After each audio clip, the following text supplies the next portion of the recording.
नमस्कार, किसान समाचार में आपका स्वागत है। मैं हूं रेशमा आपके साथ। आइए नजर डालते हैं इस वक्त की हेडलाइंस पर। जल जीवन मिशन ने महत्वपूर्ण उपलब्धि की हासिल। 14 करोड़ ग्रामीण परिवारों को मिला नल जल कनेक्शन। 2 लाख से अधिक गांवों और 161 जिलों में अब हर घर जल।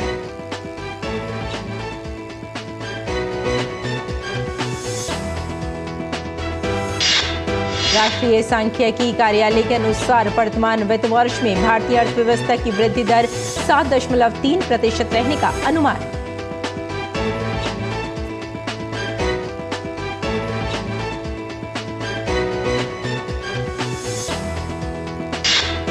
भारत का विदेशी मुद्रा भंडार लगातार 7वें सप्ताह बढ़कर 22 महीने के उच्चतम स्तर 623 अरब 20 करोड़ डॉलर पर पहुंचा।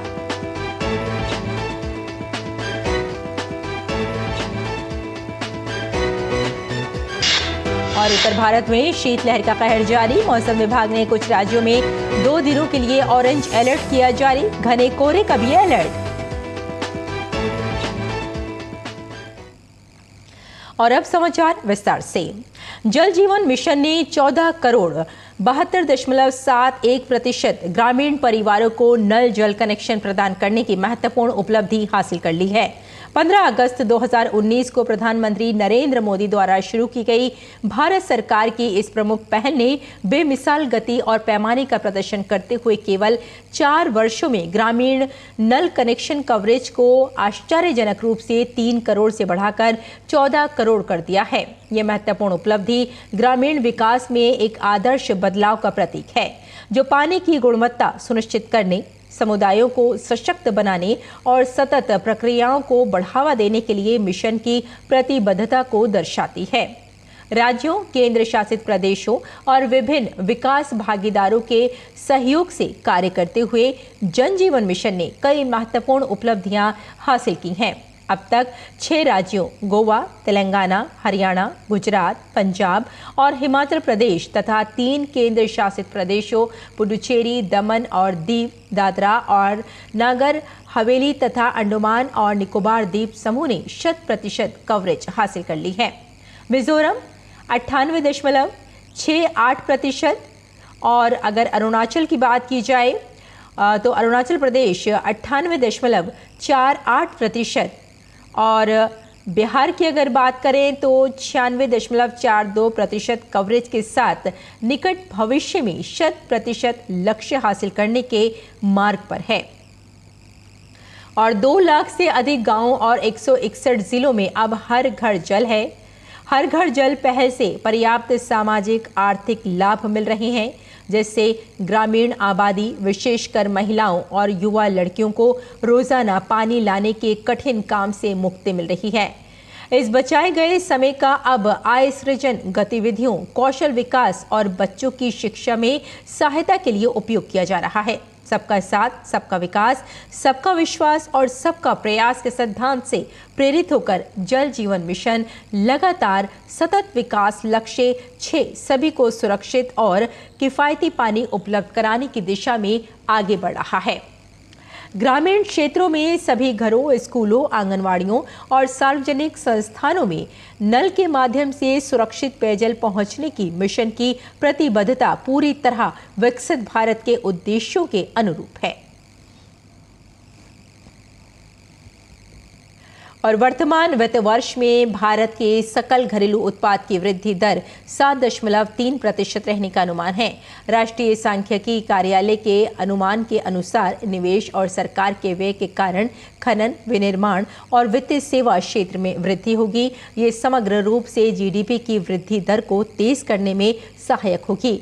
सरकार का अनुमान है कि निवेश और विनिर्माण में वृद्धि के कारण दूसरी छमाही में अर्थव्यवस्था की वृद्धि दर 6.9% तक रह सकती है। और 29 दिसंबर को समाप्त हुए सप्ताह में भारत का विदेशी मुद्रा भंडार 2 अरब 759 करोड़ डॉलर बढ़कर 623 अरब 20 करोड़ डॉलर हो गया है। भारतीय रिजर्व बैंक के साप्ताहिक आंकड़े के अनुसार विदेशी मुद्रा परिसंपत्तियों में 1 अरब 87 करोड़ डॉलर की वृद्धि हुई है और अब ये कुल 551 अरब 62 करोड़ डॉलर के स्तर पर पहुंच गई है।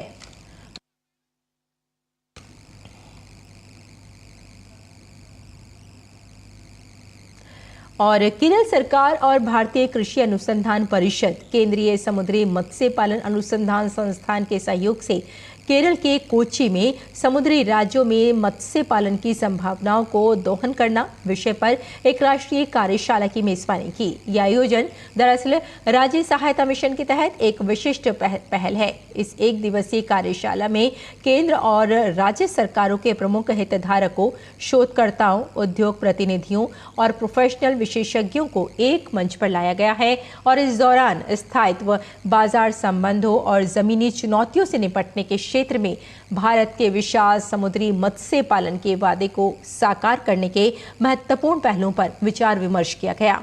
मुख्य भाषण देते हुए नीति आयोग के उपाध्यक्ष सुमन बेरी ने कहा, विकसित भारत 2047 को सुनिश्चित करने में प्रौद्योगिकी अत्यंत मददगार बनने जा रही है। उन्होंने नीति आयोग की भूमिका के बारे में बताया और विकसित भारत 2047 को सुनिश्चित करने की दिशा में राज्यों के साथ मिलकर काम करने पर विशेष जोर दिया। नीति आयोग के सदस्य प्रोफेसर रमेश चंद ने मत्स्य पालन क्षेत्र में आंध्र प्रदेश की उपलब्धि की सराहना की और समुद्री मत्स्य पालन में उत्पादन एवं उत्पादकता के संदर्भ में क्षेत्रीय असमानताओं को दूर करने की आवश्यकता पर विशेष बल दिया।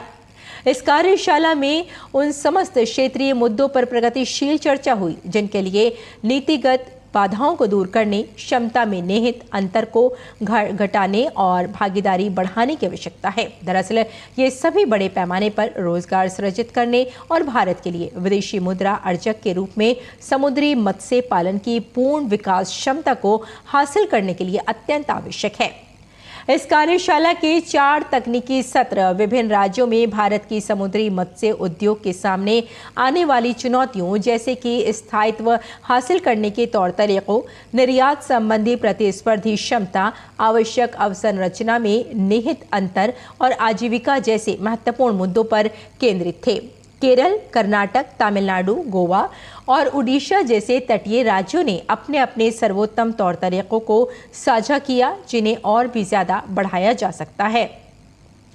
इस कार्यशाला में नीतिगत अंतर और पहलू पर प्रकाश डालते हुए समुद्री क्षेत्र में प्रमाणन और स्थायित्व पर भी ध्यान केंद्रित किया गया।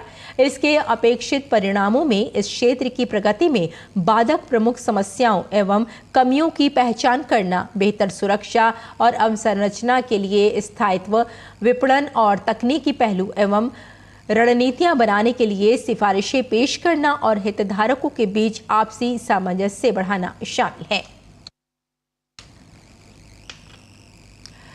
पर्यटन मंत्रालय ने पर्यावरण, वन और जलवायु परिवर्तन मंत्रालय के सहयोग से स्थानीय समुदाय के सदस्यों, नाव मालिकों और वन विभाग के अधिकारियों के लिए अमृत धरोहर क्षमता निर्माण योजना के तहत 4थे प्रशिक्षण कार्यक्रम का आयोजन किया। इस पहल के तहत 15-15 दिनों के 2 प्रशिक्षण कार्यक्रम, पहला वैकल्पिक आजीविका कार्यक्रम और दूसरा पर्यटन नाविक प्रमाणन पत्र संचालित किए जाएंगे। उड़ीसा राज्य आर्द्र भूमि प्राधिकरण और वनस्पति गरान वन प्रभाग राजनगर की सहायता से भीतर कनिका और उसके आसपास के स्थानीय समुदायों से कुल 60 प्रतिभागियों की प्रशिक्षण कार्यक्रम के लिए पहचान की गई और बाद में उन्हें प्रकृति मार्गदर्शक के रूप में प्रमाण पत्र दिए गए। ये पर्यावरण, वन और जलवायु परिवर्तन मंत्रालय की अमृत धरोहर पहल के अंतर्गत देश भर में रामसर स्थलों की प्रकृति पर्यटन क्षमता का दोहन करके स्थानीय समुदायों के लिए आजीविका के अवसरों को बेहतर करने के चल रहे प्रयास का हिस्सा है। इस कार्यक्रम के पहले चरण में 5 प्राथमिकता वाले रामसर स्थलों सुल्तानपुर राष्ट्रीय उद्यान, सिरपुर आर्द्र भूमि, यशवंत सागर, भीतरकनिका राष्ट्रीय उद्यान और चिल्का झील की पहचान की गई। सुल्तानपुर राष्ट्रीय उद्यान, सिरपुर आर्द्र भूमि और यशवंत सागर के लिए पहले 3 प्रशिक्षण कार्यक्रम दिसंबर 2023 में सफलतापूर्वक पूरे किए जा चुके हैं। आगे बढ़ते हैं। कैबिनेट ने भारत और United state agency for international development के बीच AMU को भी मंजूरी दे दी है। इसमें 2030 तक शून्य कार्बन उत्सर्जन और ऊर्जा आत्मनिर्भरता के लिए भारतीय रेलवे से सहयोग पर करार पर हस्ताक्षर होने हैं। इस एमओयू में भारतीय रेलवे के लिए स्वच्छ ऊर्जा सहित दीर्घकालिक ऊर्जा योजना, रेलवे की इमारतों के लिए एक ऊर्जा दक्षता नीति, स्वच्छ ऊर्जा खरीद योजना तथा कार्यान्वयन के लिए तकनीकी सहायता आदि शामिल है।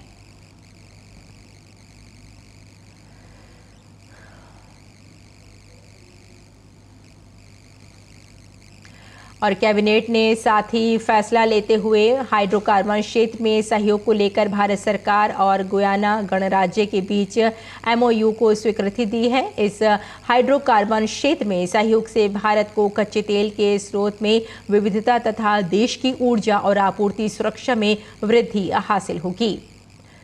और आपको बताते चलें कि 11.2 बिलियन बैरल तेल की नई खोज से गुयाना दुनिया का नया तेल उत्पादक देश बन गया है। उसकी तेल की ये खोज कुल वैश्विक तेल का 18% और खोजे गए तेल का 32% है। और सरकार को प्रोडक्शन लिंक्ड इंसेंटिव स्कीम के तहत विभिन्न सेक्टर के उत्पादन में बढ़ोतरी की उम्मीद है। वहीं मेक इन इंडिया की सफलता की कहानी अब देश ही नहीं, अब विदेशों में भी एक अलग इबारत लिख रही है। आइए हम आपको बताते हैं कि कैसे एप्पल को प्रोडक्शन लिंक्ड इंसेंटिव योजना का लाभ मिला।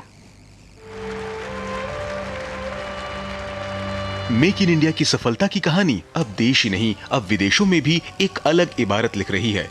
मेक इन इंडिया के चर्चे अब हर जगह सुनाई दे रहे हैं। वहीं बात करें तो एप्पल की, तो एप्पल मोदी सरकार की मेक इन इंडिया पहल और प्रोडक्शन लिंक्ड इंसेंटिव योजना के लिए एक बड़ी जीत में एप्पल ने शुरुआती 7 महीनों में 60,000 करोड़ रुपए से अधिक के फ्रेट ऑन बोर्ड मूल्य वाले आईफोन को असेंबल करने में कामयाबी हासिल की है। वित्तीय वर्ष 2023-24 के लिए अपने भारत आधारित आपूर्तिकर्ताओं के माध्यम से यह उनके लिए 74,000 करोड़ रुपए के संयुक्त लक्ष्य का 81% दर्शाता है, जिसे उन्हें मोबाइल उपकरणों के लिए उत्पादन लिंक्ड प्रोत्साहन योजना के तहत वित्त वर्ष 2024 में हासिल करना आवश्यक था। इसका एक महत्वपूर्ण हिस्सा 70% भारत से आईफोन निर्यात से आया।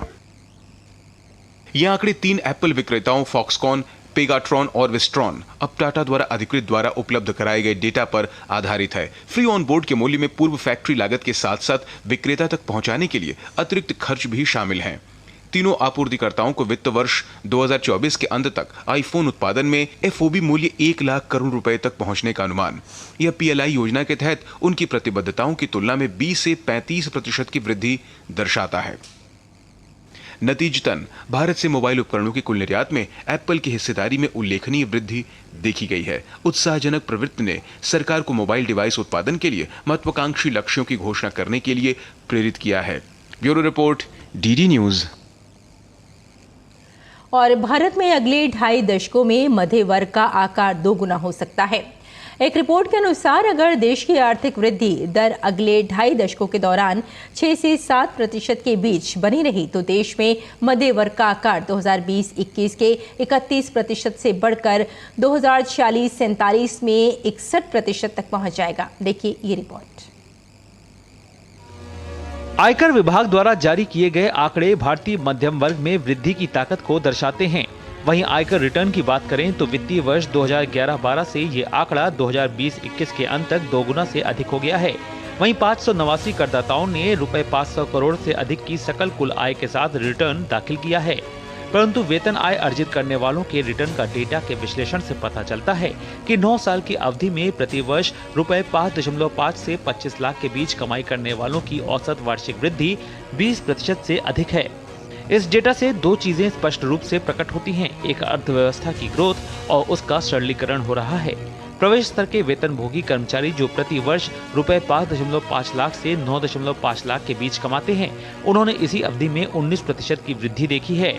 इस समूह की शुरुआत 2011-12 में सामूहिक रूप से ₹1.4 ट्रिलियन की कमाई के साथ हुई, जो 2020-21 में बढ़कर ₹6.8 ट्रिलियन हो गई, जो लगभग 5 गुना अधिक है। इस अवधि में आय से सबसे बड़ा लाभ ₹5.5 लाख और 25 लाख के बीच आय स्तर के बीच हुआ है। सामूहिक रूप से 2.8 ट्रिलियन रुपए बढ़कर 14.5 ट्रिलियन रुपए हो गए, जो कि 5 गुना से कुछ अधिक है। साल 2047 तक 49.9 लाख रुपए हो जाएगी सालाना कमाई। SBI रिसर्च का दावा है कि टैक्स देने वालों की औसत आय वित्त वर्ष 2022 में 13 लाख रुपए से बढ़कर वित्त वर्ष 47 में 49.9 लाख रुपए हो जाएगी और भारत लोअर इनकम ग्रुप से हाई इनकम ग्रुप इकोनॉमी की श्रेणी में आ जाएगा। आयकर देने वालों की संख्या में भी साल 2047 तक भारी इजाफा होगा। साल 2014 में कुल 21 लाख लोगों ने ITR भरा था। साल 2023 में ये संख्या बढ़कर 8.5 करोड़ हो गई। साल 2047 तक इसके बढ़कर 48.2 करोड़ हो जाने की उम्मीद है। Bureau report, DD news. और आइए अब बात करते हैं विकसित भारत संकल्प यात्रा की।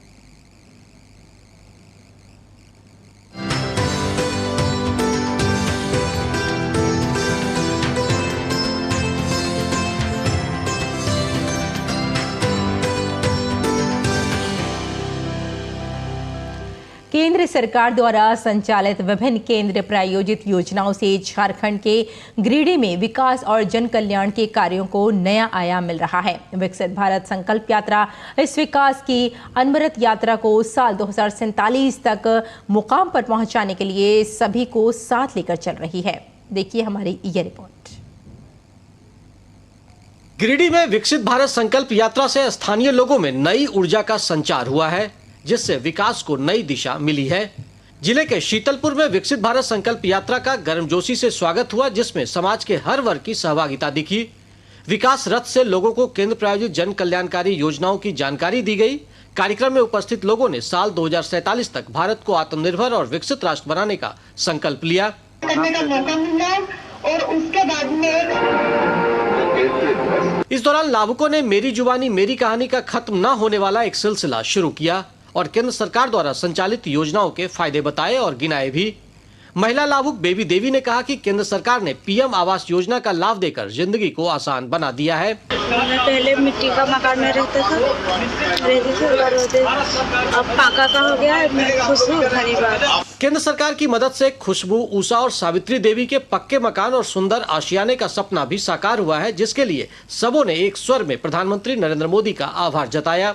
रहने में दिक्कत होता था, उनको सरकार ने कॉलोनी दिया है तो अब रहने में आसान होता है। मोदी सरकार की कृपा से मेरा कॉलोनी आ गया तो पक्का वाला बन गया, तो अच्छे से खुश है। मोदी सरकार को धन्यवाद। राशन कार्ड भी है। आज नरेंद्र मोदी हम लोग को दिया मकान पक्का वाला, उससे बहुत अच्छा है। बहुत धन्यवाद। बहुत अच्छा रहते हैं हम लोग सब। विकसित भारत संकल्प यात्रा के संयोजक संदीप डांगेश ने कहा कि प्रधानमंत्री नरेंद्र मोदी के कुशल नेतृत्व में इस यात्रा के माध्यम से समाज के अंतिम व्यक्ति तक विकास का लाभ पहुंचाने की संजीदा कोशिश हुई है, जिसके बेहतर परिणाम मिल रहे हैं। प्रधानमंत्री जी द्वारा जो लाभ मिला है, जो लोगों को उसके बारे में भी बता रही है और जो अभी तक वंचित रहे उनके लिए भी सरकारी स्तर पर काम हो रहा है। इस यात्रा से देश को काफी लाभ मिले। इसमें कोई संदेह नहीं कि प्रधानमंत्री आवास जैसी केंद्र प्रायोजित योजनाओं ने गिरिडीह के गाँवों और शहरों की तस्वीर बदल डाली है। इस कायाकल्प के पीछे केंद्र सरकार की विकसित भारत संकल्प यात्रा आने वाले समय में मील का पत्थर साबित होगी। गिरिडीह से रमेश प्रभाकर के साथ मैं दिवाकर कुमार। जम्मू में विकसित भारत संकल्प यात्रा अभियान को मजबूती मिल रही है। विकसित भारत संकल्प यात्रा का आयोजन रियासी जिले में किया गया। इस कार्यक्रम में ड्रोन और मृदा स्वास्थ्य कार्ड प्रदर्शन के साथ साथ सभी पंचायतों में ऑन द स्पॉट सेवाएं प्रदान करने वाले स्वास्थ्य शिविर भी लगाए गए। मोदी की गारंटी वाली गाड़ी रियासी के पंचायतों में घूम घूम कर लोगों पर महत्वपूर्ण प्रभाव छोड़ रही है, जहां सरकारी अधिकारी विभिन्न योजनाओं के बारे में जनता की जागरूक कर रहे हैं, तो वहीं लाभार्थी मेरी कहानी मेरी जुबानी पहल के तहत अपने अनुभव साझा कर रहे हैं। और मैंने एनुअल सन्डी से लोन लिया था, तो 2 गायें ली थी मैंने, जो कि मैंने 10, 15, 20 किलो दूध दे रही हैं और अपना गुजारा चलता है मेरा और दूध भी बिक रहा है मेरा। तो मैं मोदी साहब का बहुत शुक्रगुजार हूँ, गवर्नमेंट का, जिन्होंने ऐसी स्कीमें निकाली हैं। विकसित भारत संकल्प यात्रा आम जन की जिंदगी को आसान बना रही है। गरीब और जरूरतमंद लोगों को केंद्र की सरकार की योजनाओं का लाभ एक ही जगह मिल पा रहा है। विकसित भारत संकल्प यात्रा के शिविरों में बड़ी संख्या में लोग प्रमुख योजनाओं का लाभ लेने पहुंच रहे हैं। देखिए जोधपुर से एक रिपोर्ट। ये नजारा है जोधपुर के श्याम प्रसाद मुखर्जी पार्क में लगाए गए विकसित भारत संकल्प यात्रा के शिविर का। जहां बड़ी संख्या में लोगों का हुजूम उमड़ रहा है। इन शिविरों के माध्यम से आम लोगों को केंद्र सरकार की योजनाओं का एक ही छत के नीचे फायदा मिल पा रहा है। यहां आई लाभार्थी सारिका ने बताया कि मोदी सरकार की उज्ज्वला योजना का फायदा मिलने के कारण अब उसे चूल्हे पर रोटी नहीं बनानी पड़ेगी। सारिका ने मोदी सरकार का आभार भी जताया। मेरे को हाथों हाथ आज उज्ज्वला योजना का कनेक्शन मिल गया। मैं मोदी सरकार का धन्यवाद करती हूँ कि उन्होंने बहुत अच्छा काम किया। पहले मैं लकड़ियों से चूल्हे पे खाना बनाती थी और अब मोदी जी की वजह से गैस पे खाना बनाऊंगी, इसलिए मैं गैस एजेंसी और मोदी जी का बहुत बहुत धन्यवाद करती हूँ। इस शिविर में आई महिलाओं का सिलाई मशीन के लिए भी लोन स्वीकृत हुआ है। लोन मिलने के कारण वो काफी खुश नजर आई और केंद्र सरकार का आभार जताया। मैं सिलाई का कार्य करती हूँ और पीएम स्वनिधि योजना द्वारा जो मैंने 10,000 का लोन उठाया है उससे मुझे बहुत बहुत लाभ मिला है और मेरा कार्य बहुत आगे बढ़ा है सिलाई का, और इसके लिए मैं दिल से धन्यवाद चाहती हूँ मोदी जी का। सिलाई का कार्य करती हूँ और मोदी जी से 10,000 का लोन उठाया, उससे मैं अच्छा धंधा कर लेती हूँ और मोदी जी को धन्यवाद देती हूँ। विकसित भारत संकल्प यात्रा शिविर में आई फिरदौस कासिम ने बताया कि वह एक महिला समूह चलाती हैं। उन्होंने महिलाओं के रोजगार के लिए आवेदन किया था, जो इस कैंप में स्वीकृत हुआ है। हमारे सहायता समूह को नगर निगम उत्तर द्वारा जो कार्य दिया गया स्वच्छ भारत अभियान में कैरी बैग का, तो उसका हमारे समूह के पास पैसा नहीं था। 50% हमें पहले राशि दी गई काम करने के लिए। 25,000 माल हमने जमा कराया, अब पूरा 50,000 हमने पूरा माल जमा करा दिया। इस कैंप में हमारी महिलाओं को 10,000 की जो लोनिंग हुई है वो दोबारा 20,000 की हो रही है। तो महिलाएं अपना स्वयं का रोजगार कर रही हैं और आगे वो अपना काम बढ़ा रही हैं, अपने पैरों पे खड़ी है। मैं धन्यवाद देना चाहती हूँ मोदी साहब को भी कि ऐसी स्कीमें चलती रहनी चाहिए और महिलाओं के लिए लाभकारी है। विकसित भारत संकल्प यात्रा के तहत लगाए जा रहे कैंप असल मायनों में आमजन के लिए वरदान साबित हो रहे हैं। केंद्र की प्रमुख योजनाओं का लोगों को फायदा मिल रहा है और उनकी मुश्किलें आसान हुई हैं। ब्यूरो रिपोर्ट, दूरदर्शन समाचार, जयपुर। और उत्तर भारत में पड़ रही कड़ाके की ठंड से आम लोगों को काफी मुसीबतों का सामना करना पड़ रहा है। पहाड़ों पर हो रही बर्फबारी के चलते पूरा उत्तर भारत शीतलहर की चपेट में है। राजधानी दिल्ली और एनसीआर के अलावा उत्तर प्रदेश, उत्तराखंड, हिमाचल प्रदेश, मध्य प्रदेश, बिहार समेत नॉर्थ इंडिया में सुबह शाम के अलावा रात का पारा काफी नीचे गिर गया है। पूरे दिन धुंध और कोहरे के चलते विजिबिलिटी काफी कम हो गई है। कम विजिबिलिटी की वजह से ट्रेनों और वायुयानों के आवागमन में भी प्रभाव पड़ा है। मौसम विभाग का अनुमान है कि अभी ऐसे हालात कुछ दिन और रहेंगे। और आइए अब नजर डाल लेते हैं कुछ और महत्वपूर्ण खबरों पर। खास खबर में छत्तीसगढ़ के मुख्यमंत्री विष्णुदेव साय ने कांग्रेस पर जमकर हमला बोला है। विष्णुदेव साय ने कहा कि कांग्रेस ने 5 सालों में घोटाला ही किया है। उन्होंने कहा कि जो भी दोषी होगा उसके खिलाफ कार्रवाई की जाएगी। राजस्थान में मंत्रियों के शपथ के 6 दिन बाद सभी मंत्रियों के बीच विभागों का बंटवारा कर दिया गया है। मदन दिलावर ने राज्य के शिक्षा मंत्री का पदभार संभाला है। इसके लिए उन्होंने मुख्यमंत्री को धन्यवाद दिया है। वहीं राजस्थान के मंत्री सुमित गोदारा ने सचिवालय में खाद्य एवं आपूर्ति मंत्री का पदभार संभाला। पदभार संभालने के बाद उन्होंने कहा कि खाद्य सुरक्षा योजना के तहत योजना का लाभ वंचितों को मिले। अयोध्या में 22 जनवरी को होने वाले प्राण प्रतिष्ठा कार्यक्रम की पुस्तिका में श्री राम की जन्मभूमि की यात्रा की गाथा का वर्णन किया गया है। पुस्तिका के शुरुआत में विराजमान भगवान श्री राम और उनकी जन्मभूमि की भव्य तस्वीर देखते बनती है। विश्व हिंदू परिषद के शरद शर्मा ने कहा कि प्राण प्रतिष्ठा कार्यक्रम के लिए 4000 से भी ज्यादा साधु संतों को आमंत्रित किया गया है। पश्चिम बंगाल के उत्तर 24 परगना में प्रवर्तन निदेशालय यानी ईडी की बड़ी कार्रवाई की है। ईडी ने पश्चिम बंगाल के चर्चित राशन घोटाले में टीएमसी नेता और बोनगांव नगर पालिका के पूर्व अध्यक्ष शंकर आधे को गिरफ्तार किया है। महादेव बैटिंग ऐप मामले में ईडी की चार्जशीट में बड़ा खुलासा हुआ है। चार्जशीट में छत्तीसगढ़ के पूर्व मुख्यमंत्री भूपेश बघेल का नाम शामिल है। ईडी ने इस मामले में 5 आरोपियों के खिलाफ चार्जशीट दायर की है। गणतंत्र दिवस के लिए नई दिल्ली में कर्तव्य पथ कड़ाके की ठंड के बीच परेड की रिहर्सल की गई। भारतीय नौसेना ने सोमालिया के तट के करीब एक मालवाहक जहाज में फंसे 15 भारतीय नागरिकों समेत कुल 21 लोगों को सुरक्षित बाहर निकाला।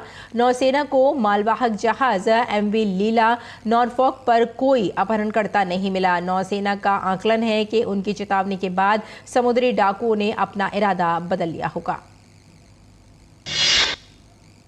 राजस्थान में कोटा जंक्शन के पास जोधपुर भोपाल पैसेंजर ट्रेन के 2 डिब्बे पटरी से उतर गए। इस घटना में किसी के हताहत होने की सूचना नहीं है। तो किसान समाचार में फिलहाल इतना ही। अनुमति दें। नमस्कार।